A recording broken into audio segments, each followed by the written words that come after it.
आप कहते हैं आप आपके हस्बैंड से प्यार करते हैं, लेकिन उस प्यार में शामिल है ये सुख कि कोई आपको चाहता है, आपका परवाह करता है, आपको अकेला नहीं छोड़ता। वो आपके लिए कमाता है, आपके लिए डिसीजंस लेता है, समाज में आपको एक सम्मानजनक पहचान देता है। आप उस पर निर्भर है। उसने आपका साथ दिया है, ताकत दिया है, अपनापन दिया है, और आप इस निर्भरता को, इस डिपेंडेंसी को प्यार कहते हैं। फिर एक दिन वो बदल जाता है, उदासीन हो जाता है या किसी और में खो जाता है, और तब जो प्रेम की छवि, जो प्यार की छवि आपने बनाई थी वो टूट जाती है। भीतर होता है दर्द, पीड़ा, असुरक्षा, गुस्सा, और आप इसे दिल टूटना कहते हैं। पर सच में क्या कह रही है आप?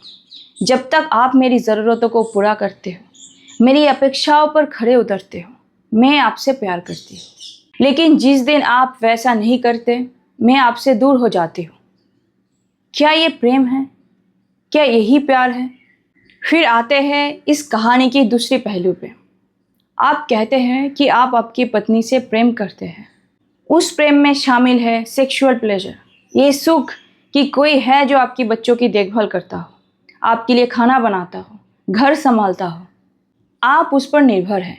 उसने आपको अपना शरीर दिया है, अपना भावना दिया है, आपको प्रोत्साहन दिया है, एक तरह की सुरक्षा और अपनापन दिया है। फिर एक दिन वो आपसे दूर हो जाती है, उब जाती है, या किसी और में इंटरेस्ट दिखाने लगती है, और आपका पूरा भावनात्मक संतुलन टूट जाता है, और आप इसे ईर्ष्या कहते हैं। इसमें छिपा है पीड़ा, चिंता, नफरत, गुस्सा। तो असल में आप कह रहे हैं, जब तक आप मेरे हो मैं आपसे प्यार करता हूँ, लेकिन जैसे ही आप मेरे नहीं रहते मैं आपसे घृणा करने लगता हूँ।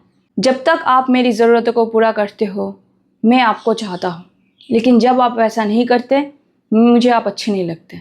क्या ये प्यार है या आत्मकेंद्रिक अपेक्षा? इन दोनों कहानियों में आपके अंदर विरोध है, अलगाव है। जब आप खुद को दूसरे से अलग महसूस करते हैं तब प्रेम नहीं होता।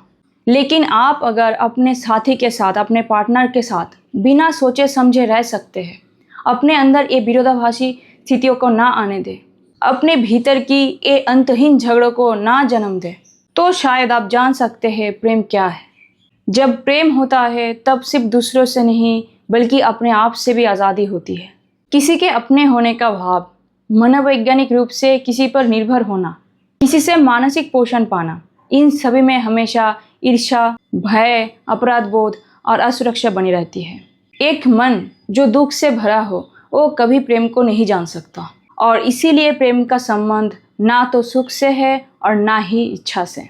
प्रेम की सीरीज़ की, लव की सीरीज़ की ये लास्ट वीडियो थी। अगर आप किसी और तरह की प्रेम की, लव के बारे में जानना चाहते हैं तो कमेंट सेक्शन में ज़रूर लिखें। It's a journey from womanhood to humanhood. खुश रहिए, सहज रहिए।